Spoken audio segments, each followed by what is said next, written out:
get ready to ride, ride, ride, ride, ride, ride. Come on, let's ride today.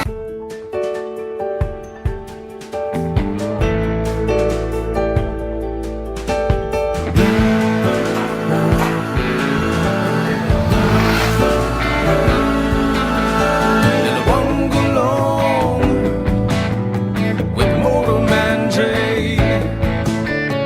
Unlimited trips sa Pinoy Highway. We'll be going far sa ilalim ng sun, with the 3 golden stars on a glorious day. Ride, ride, ride. Get up and ride today. Ride, ride, ride. We gonna ride with Jay. Ride, ride. Come on, let's ride today. Ride, ride. We're gonna ride. Alright, magandang hapon sa inyong lahat mga Pop. September 20 na, Ride Radio na sa 1PH. Ako po si Jay Taruk. Ako naman si Engineer Jolly Alarcon. Tayo po ay napapanood din sa Facebook page, YouTube channel, pati sa TikTok page ng Ride PH. Kaya please like, share, follow at mag-subscribe na. At ang pambansang senyor ng Pilipinas, Bam Olivares po. Pwede nyo rin kaming makita sa aming website na rideph.com.ph. Hanapin lamang po sa TikTok page ng Ride PH. Ang lakas-lakas ng banat mo, biglang nag-pause ka. Naano sa TikTok, Jay? Oh, good afternoon sa inyo. As usual, muulan, araw umuulan, Ayun na no? nga eh. Ganun ang weather natin eh. Pero alam nyo, may matinding unos tayong inaasahan. Hindi ko Parating. alam kung anong klaseng panahon ba natin ilalarawan ito, ha? Ito ba yung tinatawag na the calm before the storm? Ayan. Yan ba yun? O siguro, bago natin pag-usapan yung storm na yan, typhoon category na ang bagyong Nando at tinatayang magiging super typhoon by Monday. No? Okay, meron talaga tayong typhoon na Nando na binabantayan. Pero may isa pa tayong bagyo na binabantayan na mangyayari sa 21, September 21. Protest update. This week pa lang may mga nagpo-protesta na, may mga walkout din sa campuses na may basbas ng mga prof, tigil pasada at iba pa. Puro panawagan laban sa korupsyon na nagsimula sa issue sa maanumalyang flood control projects. Panoorin po ang aming special coverage bukas, September 21 Sunday. Ang tawag po dyan ay protesta. Yun po yung aming coverage, no? Special coverage ng 1PH at TV5 at ng One News. Tatanungin ko ba kayo kung sasama kayo bukas? Oo naman. Sasama saan? Magpuputi ako. Hindi. Alam mo, lahat naman kasi apektado, no? And marami ako nakakausap, ha? Magpapakita lang sila doon sa mga dalawang malalaking venues na nababanggit, ano? Ng marami, no? Dito sa Luneta at dito sa People Power Monument sa may EDSA, no? Pero kayo ba, sawang-sawa na ba kayong makinig sa mga hearing, sa mga balita, o hindi? Lalo kayong Ikot lang eh. lalo kayong ikaw, Jolly, anong pananaw mo dyan? Alam mo, Jay, nakakalungkot. Oo. At the same time, entertaining eh. Entertaining. Hindi, Bakit? hindi, Oo. kasi ano talaga, Anong specifically yung Senate Blue Ribbon na Oo. hearing? Yung Yung mga hearing, sinasabi ng mga tao doon? Kung teleserye ang buhay, parang everyday may plot twist. Aabangan mo, no? Oo. Meron laging mga revelasyon eh. At yung mga revelasyon, nakakagulat. Nakakagalit. Yun ang Nakakagulat at Oo. nakakagalit, di ba? Ikaw, senyor, ilang Senate Blue Ribbon na ang nadaanan mo? Ilang Congress na nadaanan mo? Pero ikaw, syempre, dalawa na yung binabantayan natin. Minsan nanonood ka siguro ng balita at kung minsan naman social media. Pag sinusubaybayan mo yung mga pagdinig, yung mga expose, anong nararamdaman mo? Siyempre, may galit tayo dahil Pera natin yun. nagbabayad ka Bayad tayo. ng buwis. Oo. Yung pala, iba na pupuntahan. Oo. Nilalapastangan nila. Minsan kasino pa, ano? Ay, Grabe naman, no? Hindi Yun ang lang grabe. milyon, ha? Hindi lang milyon, Talaga. hanggang bilyon. nakakahon na yun. Nako. Hindi na double bag. Hindi Hindi na po tayo nagugulat dyan at mas mainam na pinag-uusapan at nagkakaroon tayo ng, di ba, kanya-kanyang opinion and that will guide us kung paano tayo aakto sa mga susunod na araw at susunod na linggo. Okay, bago tayo mapunta kung saan-saan ha. Ngayon araw na ito ay Cruiser Day. Diniklara ko na ha. Mukha nga Cruiser Day ang pag-uusapan natin. Lahat ng magagarang motor.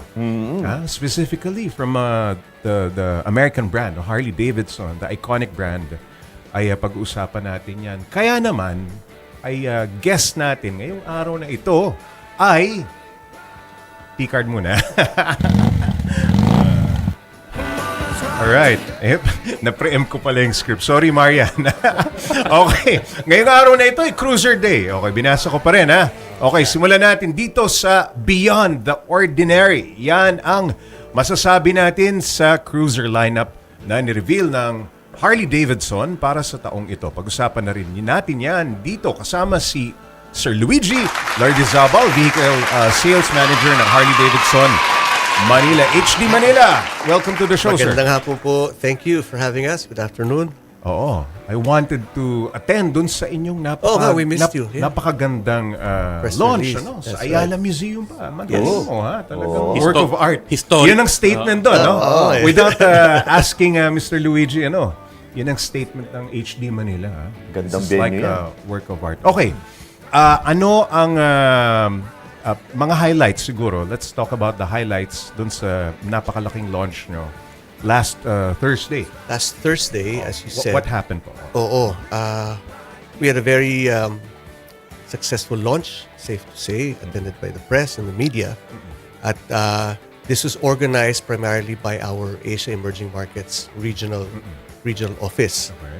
And we are very fortunate enough to have yung leadership team natin sa region to come and join us. So it's a big production.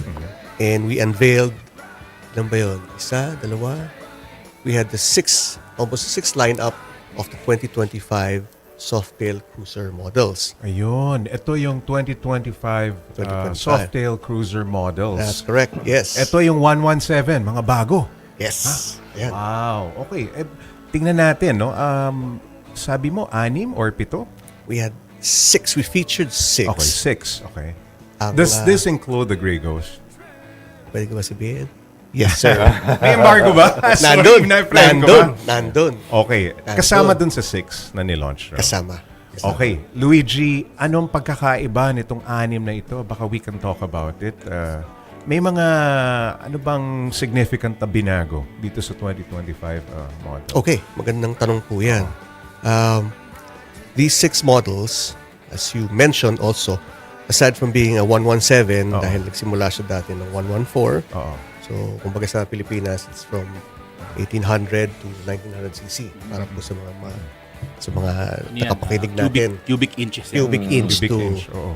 Yung Harley ko, 88 lang yun 88, Twin cam. oo. Sa akin, 1200. Nasa 117 na tayo. Ngayon, 2025. Malayo na pala. Hindi ko na kayo aabutan. Okay. Sige. So these models, very quickly, Oo. dinivide siya into what we call the classic, which is the Street Bob, Okay. at saka yung Heritage. Hopefully, they will get to see it on the website at saka sa video. Oo. And then, meron yung custom. Oo. Kabilin-bilin na ng GM po. Kung kalimutan, pag custom, mataba yung gulong. So that's the break. Mas tataba pa ba sa 240 ang lapad? Halos na-maintain siya for the breakout. Okay. Okay. And Fat Boy, Okay. of which kasama si Grey Ghost. Okay. And then, dun sa performance, dun sa includes the Lowrider ST, Ito yung pinakamatulin sa yung sa matutulin, lineup, yes, oo. and the Lowrider Sports. S, yes. Although sabi nga nila nung sa launch, they vary a little bit sa horsepower, kaunti. Pero all told, for simplicity, 117 po lahat siya. Ayun, So, it's all- 117. Yes. So, itong 6 na ito, pare-pareho ang engine design o slightly different o yung loob lamang ang binabago, yung tinatawag na bore?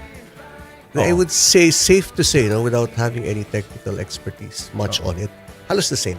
Halos the same. Halos the Okay. same. It's the horsepower. So, paano natin malalaman? For example, Jolly Bang, pag nakita mo yung 6 na yun, paano pagkakaiba nito? Siguro sa styling na lang, ano? You will see in the styling, Luigi. plus ang isa pang nadagdag din sa kanya in terms of just the features. If you remember the Pan America, yung Revolution Max engines, may ride mode na rin po ito. Meron siyang 3 ride modes, which is the highway mode. Highway mode. Tawag ko doon chill. Tapos yung Or sa mga- standard siguro. standard. Okay. Oh. Meron yung rain mode, Okay, rain mode. ingat mode kasi pagbago. Oo. Tapos yung Teka-teka mode ang tawag. ko dyan. teka-teka. Oo, tapos Yung pangatlo. yung sport mode, yung Okay. Hataw na. Medyo spirited na konti. Ang biyahe mo. Oo. That's one. And then, So that's significant, no? Yung ride mode. yes, dinagdag. very significant. Okay, And then, what else ang ang nakikita nadagdag po rin is the all LED lighting system na siya. All LED. We also have improved braking system. Okay. And standard na rin po ang mga safety features which include the ABS, traction control, cornering, at yung pinakamahirap i-pronounce, sabi nga nung aming country director, yung DSCS. DSCS. Yung drag, torque, slip control system. Yan, ako ko sa take. Drag, torque, slip, control Slip. system. Yes. Oo, ano yung sa simpleng paliwanag? Ano yun? Ang Luigi? paliwanag po doon is that it gives more confidence to the rider, especially when you are cornering, Cornering. hard braking, Oo. engine brake. So the system automatically either adds power to the rear wheel or reduce from slipping or fishtail. So kung napabigla ng konti yung throttle, Yes, ma'am. eco-control niya. Yes. Aba, matalino. Matalino. Oo. Alam mo, isa sa mga pinaka, parang ito yung, parang, ang hirap na tightrope balance na ginagawa ng Harley Davidson. Di ko alam kung paano na ginagawa. Is yung, every year, every bagong generation, di ba, ang daming tech na pinapasok ng Harley dun sa mga bikes nila. Pero, sobrang old school pa rin talaga ng Harley. Yes. Paano mini-maintain ito ng Harley? Yung ganong image na parang we are at the forefront of yung safety, yung technology, pero at the same time, we still preserve yung puso. The heritage, Oo. of course. Correct. Oo. I think I probably will get the inspiration from one of the forefathers or one of the living. Ay, hindi na pala, wala na pala. Si Willie G or William Davidson is that it's the voice of the customer. They try to listen to what the voice of the customer says, Okay. what they look for, but at the same time, they try to balance the concerns of the future. Sabi mo nga, safety, technology. So if you will get to visit, hopefully, imitahan ko rin po kayo sa showroom. When you get to see these models, you will see a blend of both the modern technology, the modern features, and yet, nandun pa rin po yung nostalgic, nandun pa rin yung classic. Oo. Makikita niyo pa rin. Alam mo, Luigi, well, Bam and Jolly, no? Nagkaroon nga ng, tama yung sinasabi ni Sir Luigi, no? Nakikinig talaga sa mga customers. And every time, no? Sinasabi ni Jolly, mag-i-infuse sila ng something different. For Yes. example, nung ginawang water cool, Yes. there was, may apprehension na yung design team ng HD, but kailangan natin gawin because kailangan ng engine eh. Kailangan palamigin ng makina. Mainit po siya. But kinakailangan nilang itago, di ba? Correct. Yun yung compromise. They have to maintain that silhouette. No? They're very conscious about that. Kasi pag hindi yung silhouette na Harley talaga, parang up in arms yung mga mga purists, di ba? Oo, marami. Oh, maraming purists. Oo. Especially sa, of course, America, ang pinaka sensitive sila sa ganyang Of course, design. very, very. But how will you attract, for example, both the older riders, the fans of Harley, and the younger generation with this new lineup? Okay, good question. In fact, what's good with at least the Softail lineup is that we have various offerings that can suit yung mga medyo mga younger image riders natin, especially pagdating dun sa mga classic models, and still have a flavor of what Harley Davidson is all about. And then, yun namang mga talagang purist, andun pa rin yung mga iconic na Fatboy, wala Mga road glide. yung mga road glide, andun pa rin sila. And then I think just to touch a little bit on yung water-cooled, all of the Softail are still air-cooled. Yun, And oo. as you can already imagine, 117 na po siya. Tapos air-cooled pa rin. Air-cooled pa rin. Correct. Kahit oil, wala siyang oil Okay. cooler. Nagtaas ako ng kamay dun sa recitation, Jay. Nagtaas ako ng kamay dun sa Kasi Big parang, Boss, oo. parang mahirap yun, ha? Oo, sabi ko, for the benefit of the press, how does Harley Davidson try to manage the issue on heat? Mainit po sa Pilipinas. Totoo yan. Traffic pa. Sobrang Mainit pa ulo natin. mainit nangyari pa yan. ulo. So, yun pa. So, ang magandang explanation nila is that the new oil cooling system comes from what we call yung parang special oil canister Oil canister. that goes directly up to the cylinder head. helps Yes. keep the engine cooler. It keeps the circulation of the oil cooler bago siya bumalik sa cylinder head. Meron siyang parang canister sa gilid. Naitago ba yan sa design? Yun Hindi ang- siya yun ang halata. challenge. Hindi siya masyadong halata, but then I think the proof is in the tasting and get to see how they perform. Correct. So, since bago pa lang. But I guess we will get to see in the future how they perform as well. Parang Excited ano nga pa, na nakita ako. mo nga, Jay, yung canister yun, hindi nga ata tinago ng heart. Chrome pa nga yata yun. Pinakita. Parang hindi mga Itim ba o chrome? But, okay, yung entry level, gusto ko sanang itanong kung magkano na eh. But, yung una mong binanggit yung dalawa, no? Street bomb. The Street Bob and the Heritage. Heritage, okay. Anong pagkakaiba ng dalawa? Are they almost the same? Ano ba ito? May mga significant differences ba? Very quickly, ang difference niya is that the Street Bob is a lighter version. It's more for rock and roll ang dating na. Medyo rock and roll. Pahiram mo pa ako niya nung araw. Meron. Test drive ko rin. Oo, tama. On the other hand, the Heritage, I fondly call the wife approver. Natawa si Jolly. Kasi, bukod sa features niya in terms of luggage, side bags, footboard, windshield, yung kanyang two-up or angkasan na tinatawag natin, Komportable. swak na swak sa mga misis. Ayun. Naisip ng designer yun. Honestly, in all honesty, all the others are very small. Alam mo yan, di ba? Maski sa sports na. So, talagang Minsan casual. parang afterthought na nga. Parang Until kasi, yun. but Oo. si Heritage, I've seen many that the wife will always say, get that bike. Para makasama ako sa'yo. So strategy pala ni Harley yun. Possibly, but it's very comfortable. Parang approval, mabilis. Correct. And way back, a couple of years back, we had a chance to actually ride in the US using the older versions of the Heritage. And sabi nga namin, to be able to share that experience in the Philippines, para siyang mini touring na akma sa atin. Hindi masyadong malaki, hindi masyadong maliit, and yet Manageable in size. manageable in size, and yet you can weave in and out of traffic, Okay. and yet hindi ka pa rin maiiwan pag group long rides. Oo. Lalo na ngayon, dahil po kasi 117 na ang bakit niya. Okay. Sa CC, ilan yun? CC, that's 1900. Wow, ang taas na. Mataas na yan. Mataas na yan, senyor. Review ko kanina, 1917.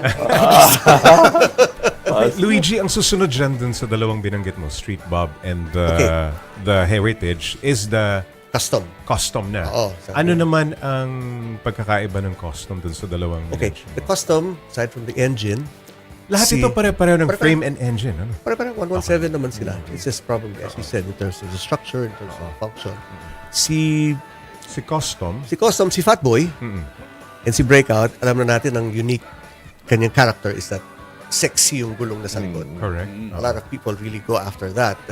More often than not, as a sales consultant, gusto ko yan. Sasabihin ng kliyente. Siyempre ako, as a fellow rider, more than a salesperson, bakit po? Gulat sa akin. Marunong ka ba sa akin? Ako yung magbabayad eh. Babayad eh. Although, I explained to them. Oo. Oo. It's just that ang riding ng wider tires is mostly for straights. Okay. And that, sabi ko lang po, if you really intend to ride it, you will need to master cornering with these bikes because it takes a bit of effort. Kasi It's iba yung skill. feel niya. no? Ihihiga mo Pagka talaga yan. malapad na Yan, yung, tama, engineer. Pag Oo. malapad na, oo. Kasi gusto lang nila eh. Sabi ko, di might as well. And they appreciate naman. So if this is really what you're looking for, then we've done half of our job. Correct. More than just selling. So power-wise, pareho lang. It will have the same ride modes. And alam ko meron siyang may cruise control pa rin siya kasama. And then air-cooled with the improved cooling system. suspension, and all LED. So essentially, it's more of just the looks, and yun nga, yung rear tire is what I really see as the main difference for the custom. During the launch, saan nag-gravitate yung mga bisita natin? Ako curious ako usually Ano yung pinaguluhan? Ano yung pinagkaguluhan? Yan. Pero ako, kung nagpunta ako, alam ko na kung saan ako pupunta. May pwesto, Okay, so isang hula lang. Tinitingnan ko yung video. Wala. May video ba tayo ng Grey Ghost or yung bago? Yung picture. Kasi yan talaga ang sa akin, well, being a fat boy owner, year 2000 yung sa akin, senyor. Yun talagang 1990 ang tinitingnan namin lagi. Iba ang trato doon. Yes. Parang medyo, kumbaga, yun yung una, yun yung senyor. Yun yung una. So, ang ganda nung kaya curious ako makita siya in person. Ang ganda nung touches na, 'di ba? Based pa rin dun sa original. True. No, yung mga yellows. Yes. But they made it parang chrome pag tinignan mo. Actually, it looks like chrome, Oo. but what I learned doon sa isang customer, yung ang technology being used, It's a paint it's called PVD. PVD. PVD. Oo. I really forgot what PVD stood Oo. for. But ang sinasabi ng isang customer sa, kumbaga sa construction, yun daw po ang material na ginagamit sa mga drill bit. So I guess it's for us to really learn and find out, which makes it almost or literally scratch-proof. Ang tigas ng coating nila. Nagkaroon kasi ng debate, di ba, when they were designing yung 2025 na Grey Ghost, parang di natin pwedeng gayahin ng, di ba, 1:1 yung luma. They have to introduce something new, di ba? Correct. So, tama ba? Yan ba ang hula ko? Doon ba sila nag-gravitate dun sa Grey Ghost? Oo. That's the first. Kasi talagang yun ang yun yung talagang Ayun talaga. buzz. Yun na yun eh. Diba? Oo. And, okay. Alam ko napaka-limited niyan kasi 1,990 lamang That's ang correct, ginawa nila because 1990. No? And introduce ang Fat Boy na Grey Ghost. Celebrating 35 years. Yeah. Okay, so sa Pilipinas, sabi mo, na-mention mo kanina, ilan lamang? Tatlo lang po. Tatlo lamang. And these are numbered, ano? Yes, they are. Ang tanong ko, nabenta na ba yung tatlo? Yes. So, Spoken for. Spoken for. Look at DJ. Marami po kong nagtatanong, but Oo. we're still hopeful. We don't know if somehow maybe the distributors might have something left. We don't. maybe down the line baka magkaroon pa ng units. Oo. But ang maliwanag dito, 1,990 lamang ang ginawa. 1990. Oo. 1990 dahil dun sa pagkaka-introduce. Okay, aside from the Grey Ghost, of course, yung susunod natin would be yung last. The last are the performance Softails, which are the Lowrider ST. Oo. How many options yung Lowrider ST? Lowrider ST, dalawa siya, Lowrider S and the ST. Ang primary difference is that may fairing, The fairing. yung ST, which is meant for touring. Tapos they also outfitted it with hard case bags for long distance. Same engine, same. Ang slight difference lang, if I may add, is the orientation of the handlebars. Okay, quickly siguro yung prices, SRP, can you Okay. give us an Offhand, si Street Bob retails for almost 1.2. 1.2 si Street 1.2. Bob, okay. And then safe to say Si Heritage, across Heritage, Breakout, Fat Boy, Lowrider S, and ST, it's within the 1.6 range. 1.2 and 1.6. Of course, iba yung presyo ni Grey Ghost. Si Grey Ghost. 2025, iba yun. Yes. Nandun. Oo. Pwede naman mentionin kasi ano Sige. naman siya, SRB. The Grey Ghost 2025 Fat Boy retailed for 2.8 million. 2.8. 2.8. Lahat po yun. So, Tatlo. Parang tigitigisa kami. Kahit yung picture lang, di ba? May mga pinapamigay kayo mga. di ba? Oo. Oh. Okay, yung ano yung last yung break? Is it the Breakout? The performance of the performance. Lowrider ST at saka Lowrider Magkano S. yung? 1.6. That's 1.6. Difference of a couple of thousand across all. Okay. Yes. So yun, we're very excited to see it in person and dalawin sa Harley Davidson Manila dito sa may EDSA. Yes, please Okay. visit. Kasi, hahabol ko din. Okay. Special invite. We'd like to invite you to test ride. Ayun. Ilang araw? yung Grey Ghost ba? Alam mo naman, sanay ako sa ganun ng araw. Meron po tayong mga designated. Boss Jay Bautista, alam ko na. shout Good out. afternoon sa'yo. Magandang Yung hapon. Grey Ghost, mahawakan ko man lang. Makapagpa-picture man lang pwede. Maupuan Opo nga. lang ni Jay, masaya na siya. Okay. Do you want to maybe invite kung sino yung mga curious sa bagong lineup ng Okay, Harley yes, Davidson? definitely. Our viewers and listeners, we'd like to invite you to come see us at both Harley Davidson EDSA Green Hills and at the Shangri-La BGC. They all have their exclusive displays of the 2025 and some 2024 models pa rin. So, meron pa rin po. Come see us, chat with the sales consultants, upuan po ninyo yung motor, libre pong upuan, libre po magpa-picture.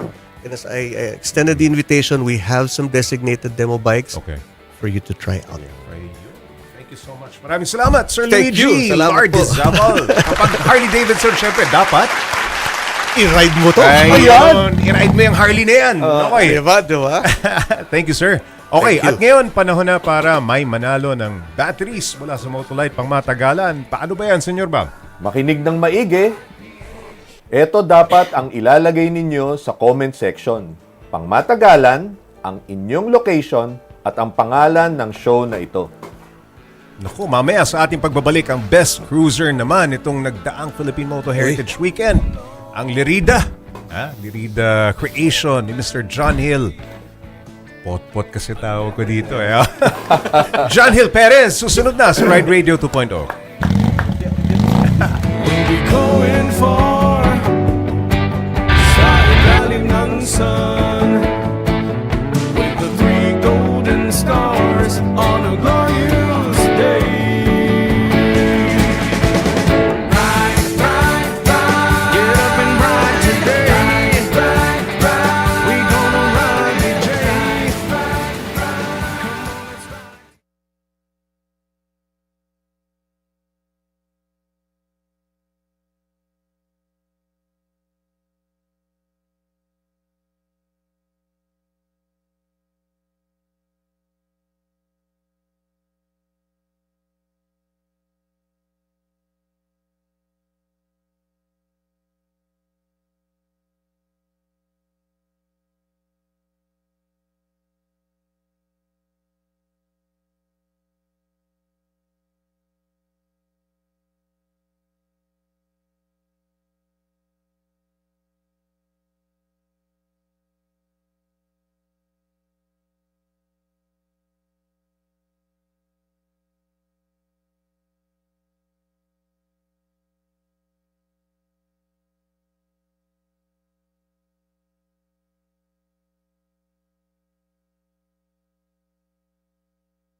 Get up and ride today. We gonna ride the Jay. Come on, let's ride today. We're gonna ride the H.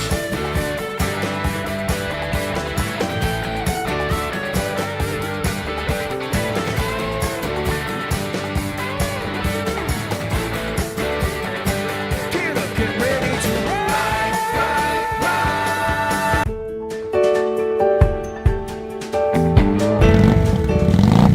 I have it here. Dumating na sa Pilipinas ang Bimota Tessie H2 Terra at ang first proud owner nito, ang Euromonkey Motorcycle Club, EM. Siyempre, ang report mula sa ating karide na si Pops Jopar. Pops, YPH nandito ngayon sa Carrera Showroom Alabang para sa The Ultimate Adventure, ang unveiling at turnover ng pinakaunang Bimota Tessie H2 Terra dito sa Pilipinas. Ngayong Setyembre 19, history in the making. Ang Wheeltech na siyang exclusive dealer ng Bimota sa bansa, nagdala ng nag-iisang unit sa buong Asia. Dinaluhan ito ng sari-saring guests, vloggers, clubs at media. Present din ang Euromonkeys bilang club affiliate at syempre ang brand partner na Kawasaki. Mismo ngang si Isaw Sudo, presidente at chairman ng Kawasaki Motors Philippines, ang nagdeklara ng official opening ng event. Mga paps, ito na ang bagong beast, ang Bimota Tessie H2 Terra. May 6-speed transmission, 4-stroke, 4-cylinder, DOHC 4-valve, liquid-cooled engine na kayang maglabas ng 200 horsepower sa 11,000 RPM at may timbang na 214 kilos lang. Solid! Si Rosco Odulio, VP Sales at Marketing ng Wheeltech, ang nagpresenta ng unang Bimota Tessie H2 Terra kay Doc Yapi, ang kauna-unahang may-ari nito sa Pilipinas.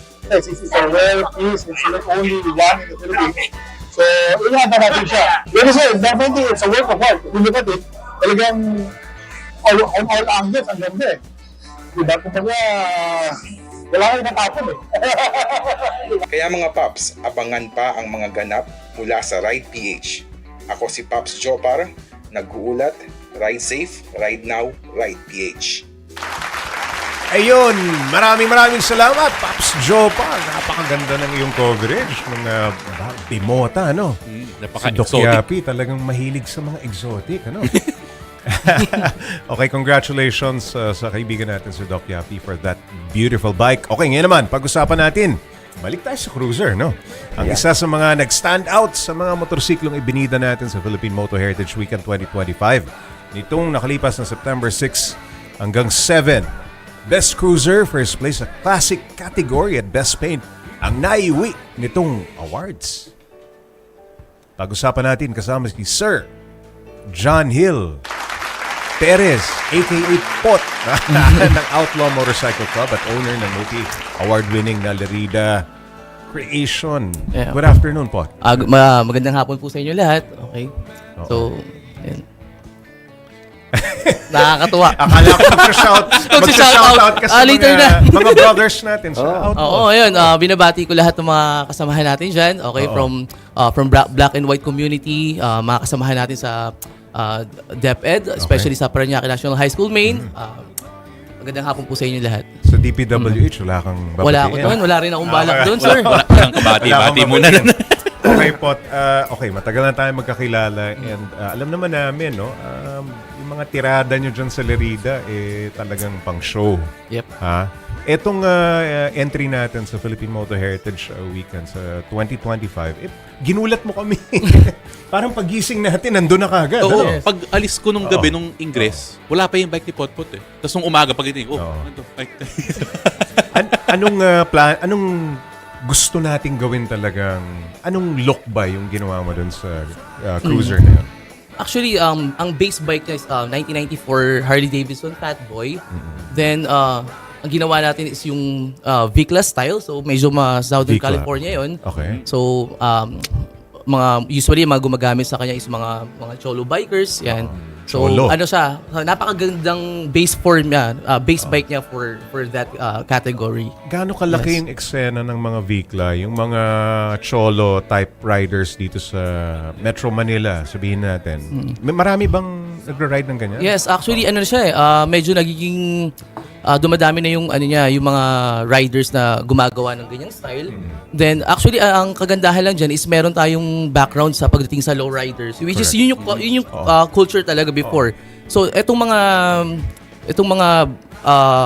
mga youngsters before na naglo-low rider, usually they're Mexicans, 'di ba? Tapos inadapt nila yung culture ng low rider sa motorsiklo, which is Harley Davidson yung ginagamit. Yeah. And may counterpart ito dun sa four wheels naman. Yeah, four wheels, diba?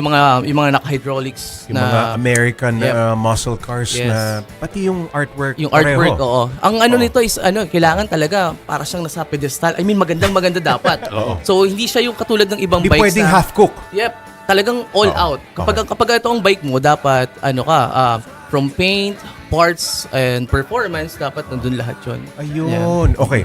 Marami kasing genre ng mga cruiser, no? This is the Vicla type of cruiser. Yeah. Ay isang genre lang yan. Yes. No, maraming klase ng cruiser, no? Na na ipinanganak. No, itong ganitong klaseng Vicla Cruiser ay hindi mo ma-execute ng tama kung wala kang knowledge Yes. no, dun sa kultura. Yes. Di ba? Oo. Paano nyo, may mga research ba to, Pot? Meron ba kayong ginawang research? Meron kayong nilapitan na tao? Paano ang proseso? Actually kasi tag dito, very common sa Vicla style motorcycles yung of course naka 21-inch wheels.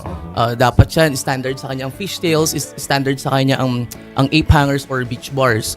So basically hagipin mo lang yung mga yon, then yung paint job, it's up to you kung anong gusto mong gawin. Pero ang main point nito is to make something unique and talaga mag-stand out sa crowd. Yun Hindi talaga pwedeng may nakita ka lang sa internet. Gagayahin mo na. Gagayahin mo na. So kailangan, ever since kasi hindi naman yung formula namin sa Lerida na wag kang maglalagay ng anything na hindi akma dun sa style niya, dun sa ano. Kailangan, I mean, if that is if we're talking about restorations, dapat period correct. Kung if we're talking about Vicla, dapat hindi siya, tama yung sinabi mo Brother Jay kanina na hindi siya dapat half cook, half bake, dapat all out talaga siya. Yes. Hindi pwedeng etong handlebars huwag nating galawin kasi okay naman Pero kung halimbawa, yun talaga yung look, kailangan i-achieve mo yung look. Yes. Parang nun, paano mo i-balance nun? Kasi syempre custom bike to halos lahat ng custom bike unique Pero at the same time, di ba, kailangan mo i-respect yung culture Di mo pwede babuhin So parang, paano mo na-balance yung ganun? You parang, parang nakita mo yung bike, kay pot-pot to. Pero at the same time, andun pa rin yung yung respect dun sa culture na ganito. Yung pagdating sa pagbabalance ng ganyan, simple lang din naman. Basta makuha mo lang yung, kasi meron na tayong form na sinusunod Then eventually, ang gagawin na lang is how to make the bike as your own. Diba? Na sa'yo talaga. Yung trademark yung nyo. trademark mo. So, basta ang pagdating dyan, ang standard lang is yung fenders, wheel set, paint. Hindi ka mawawala, hindi ka maliligaw sa bike. Tapos ang kagandahan kasi sa ganyang style ng bike, hindi siya apektado ng year model, hindi siya apektado ng brand, hindi siya apektado ng mga parts na inilalagay mo. As long na nandun ka sa fact na it is something unique na talagang siya kasi kilala ang mga cholos pagdating dyan is talagang glamoroso talaga. Flashy, Flashy. Oo. Something flashy, something na talagang kung eto medyo binasag namin ng konti itong dito sa part na to na usually laging ginagamit is chrome, something dito nag-blackout Ito, kami. tone Nag-blackout down, kami, oo. tone down lahat 'yan. Okay. Yes. And yung mga ganyang riders, pati ba yung forma? Ginagaya, Yun kailangan lang, cholo yes. ka rin ba? Hindi naman actually pero mas maganda siya doon. Mas bagay siya doon. Para bumagay. Yes, oo. Okay. Of course, hindi na natin tatanungin kung magkano ang inabot. Ano? Kung gusto mo sabihin, okay lang. But ito ba ginawa ng team mo? Okay. Yes, oo. So yung nagpaint nito, sinong banggitin mo yung okay, team mo? ang painter natin is John Barrera. John Okay, Barrera, so okay. napakahusay niyan. Ano yan? What's unique kitang-kita about the naman paint? Kasi talaga. pag Yes. tinignan mo, parang ang daming layers. Actually, pagdating sa paint, ang ginagawa namin is nagbe-brainstorm kami ng ideas pagdating dyan. So, yung mga fenders niya is full carbon. No? Tapos, naglagay kami ng mga... muna kami, ni-specify muna namin yung mga gusto namin, yung mga dapat tanggalin, yung mga dapat idagdag. So, kumbaga, kumbaga, collaboration din siya ng mga ideas ng mga tao. So, for example, yung mga nakasulat doon ng Harley Davidson, yung maliliit na nakasulat. So, parang asylum yung kay Joker na, dapat yun parang ganyan. So, something outside of the box na hindi usually nakikita. So, yung painter natin, yan din yung mga nagpaint ng mga bikes na nailabas natin before na iconic, like yung CBX, yung mga CB750, lahat yan. Pagdating sa restoration, the best yung tao ngayon pagdating doon. At saka Jay, yung mga picture na pinapakita natin, talagang in person, the pictures doesn't do the paint job justice. Iba. You Iba have to talaga. see it in person. Napakaganda niyan. Napakababa rin, ha? Oo. Okay, maiba naman ako because you're also a member of the Outlaws. Dun sa mga uninitiated at hindi masyadong familiar, yung mga MC culture. Iba naman yan kasi, di ba? Ang Outlaw, ano ba yung usual na ginagawa ninyo? Where do you ride? Yes, May okay. mga meeting ba kayo every week? Okay. Yung inyong motorcycle club?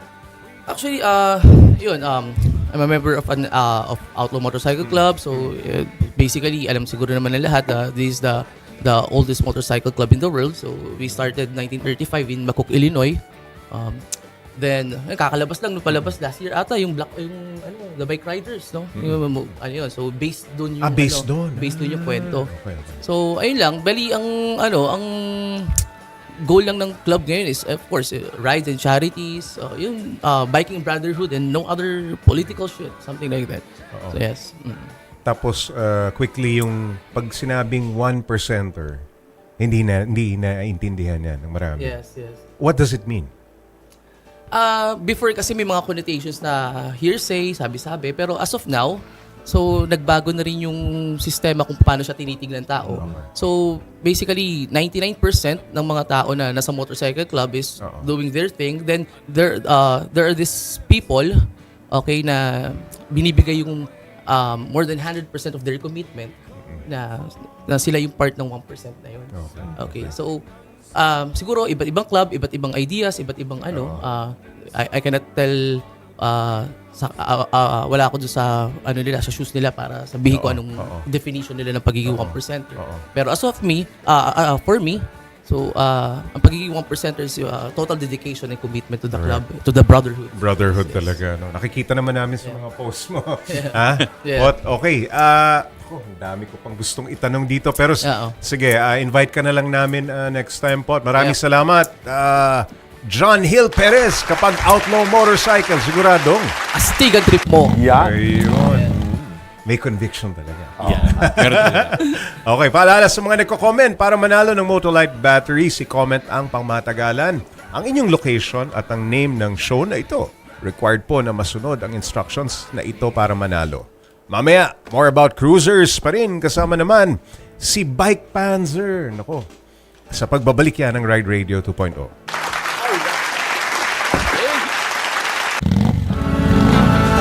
Dalawang gulong with Motorman J.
Alright, welcome back po sa Ride Radio 2.0 Night Crawls at Brotherhood na totoong pangmatagalan. Yan daw ang pwedeng ma-achieve ng isang komunidad ng mga cruiser enthusiasts na napatunayan sa Motorcycle Club na Comanche. Pag-usapan natin yan kasama si Bike Panzer. Okay, a.k.a. Christopher Hoffert. Bakit nga ba Bike Panzer Stoff? Yeah, so nagsimula yan before, I used to be a pro wrestler. What? Yeah. Hindi ko alam yun ah. Um, Nakagulat. Okay, my pro. ring name was Chris Panzer. Eh ngayon, mas nagmamotor ka na, hindi na wrestling. Since yun nga, there's a subculture, there's a biker subculture sa riding community. So parang, okay, just keep it simple. Oo nga. Pag sinabing biker Panzer, parang, okay, gets ko na agad. Pero yung pagkahilig mo sa wrestling at pagkahilig mo sa mga malalaking motor, parang magkalapit lang, ano? Ha? Okay. Bike Panzer,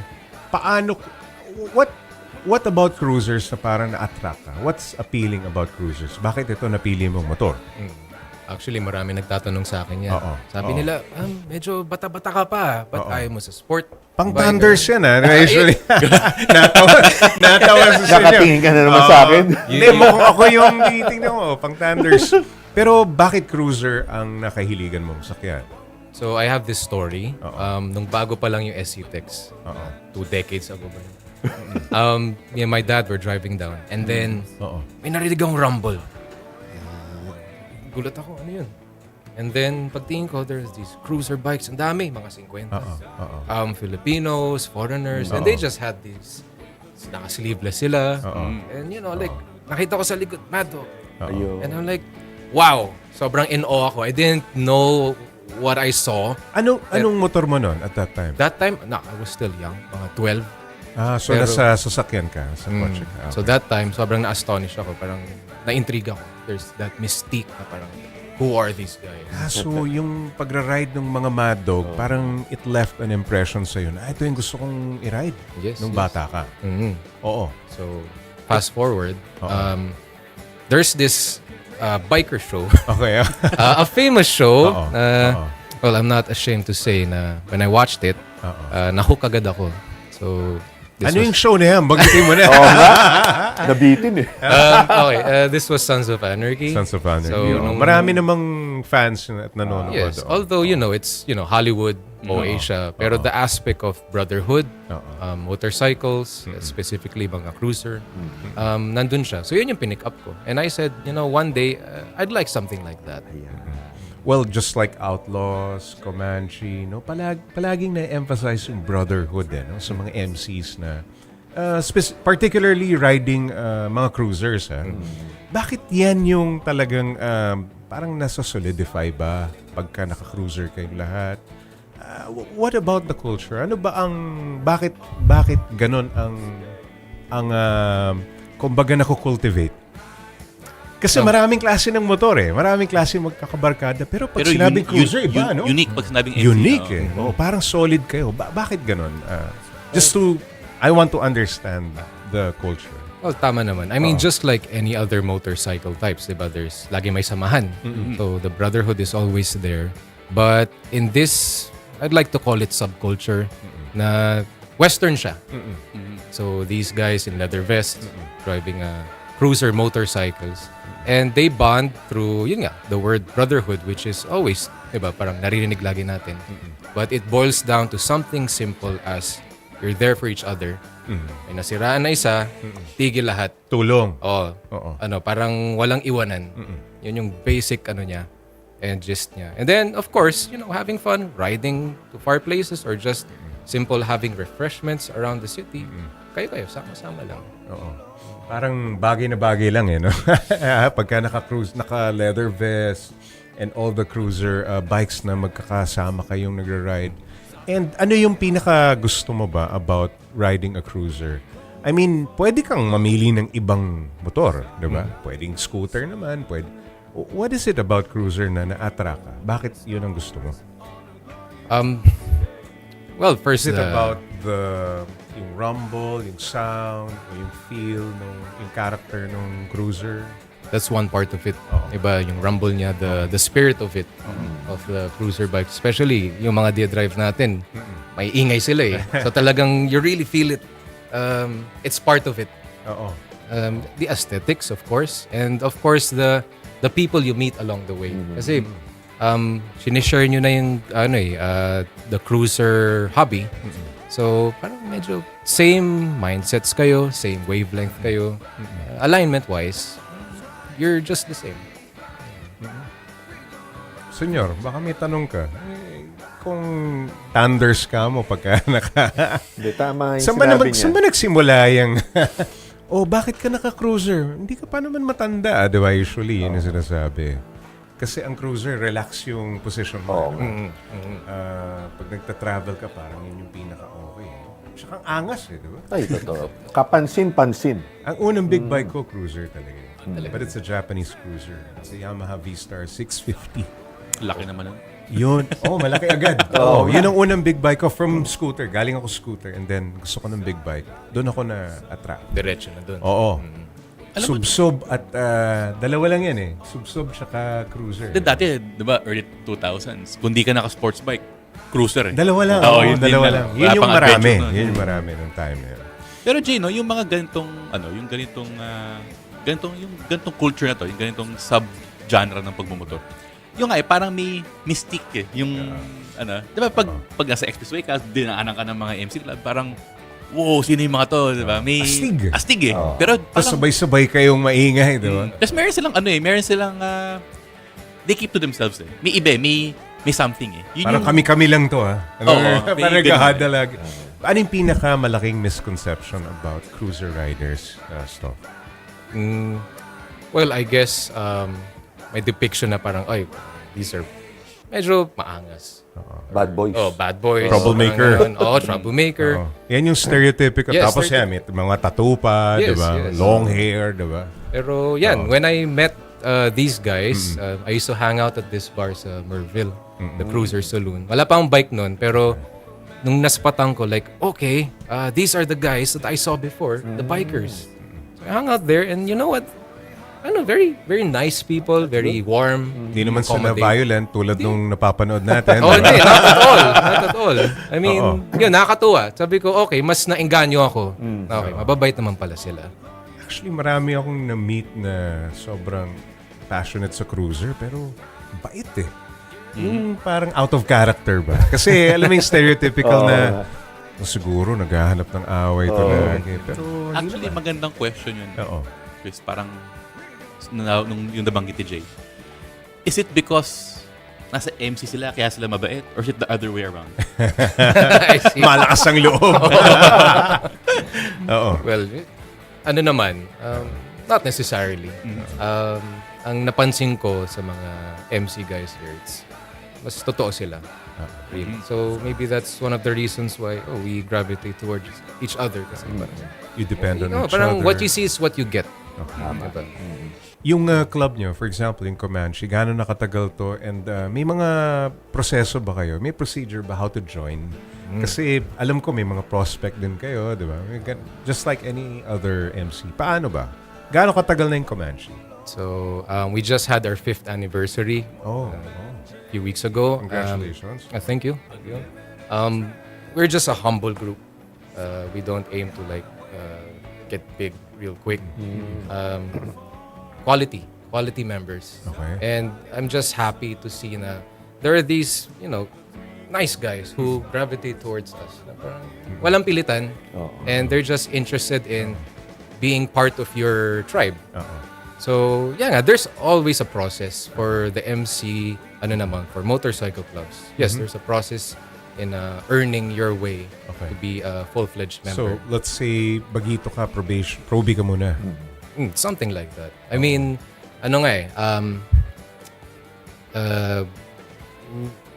there is this thing na myth and legend. Diba? Parang if you're interested in joining one, look for an MC that is sharing the same mindset, sharing the same values, and you feel na, parang I want to be with them. So You want to be part of this group. yes, you want to be part. So the first step is always approach. Hey, let's hang out, ride out, and then from there, feel it out. Tingnan natin. Tingnan natin. Magugustuhan. Parang nothing too magugustuhan much. ka. Nothing too much. You don't have to fill up a form. Following by the book na dapat ganito, dapat ganyan. May initiation ba yan? Depends from club to club. Ilan na kayo sa club niyo, ilang members? Not much. But like I said, Less quality than 20? guys. Yeah, something like Less that. than 20. Quality guys always. Good number? Maasahan mo wherever you're on the road Ayan. or kahit madaling araw, gabing-gabi, they'll be there for you. Direct balik mo yung comment. Babasahin lang natin. Baka sabihin iniimbento natin. Okay. May nag-comment dito. Phone in question. Siza Sano. Grabe, ang gwapo naman po ni Bike Panzer. Oh. Gusto mo mag-react dyan? This is my girlfriend, is that? Hi. Hello, thank you. Batiin mo naman siya. Shout outs kay Za. Hi. Thank you for watching. Alright. Okay. Ako, ubusan na tayo ng oras. Maraming salamat, Christopher Hoffer. No, si Bike Panzer.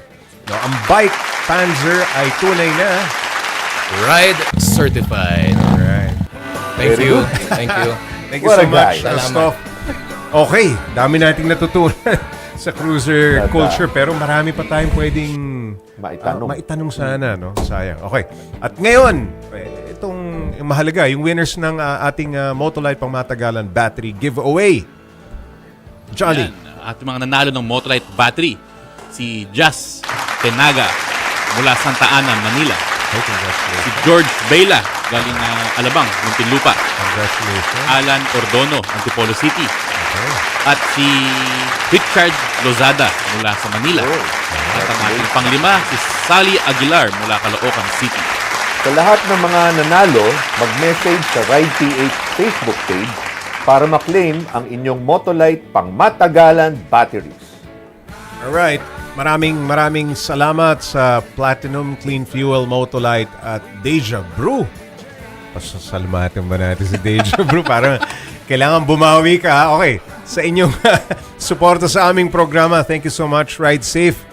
At mga paps, magkita-kita tayo uli sa susunod na Sabado, 4 p.m. dito sa 1PH. At may replay din tuwing Sunday, 9 p.m. Ako po si Jay Taro. At ako naman si Engineer Jolly Alarcon. At ang pambansang senyor, Bam Olivares po. Kami ang 1PH teleservisyo para sa Pilipino. Susunod na Frontline Pilipinas Weekend.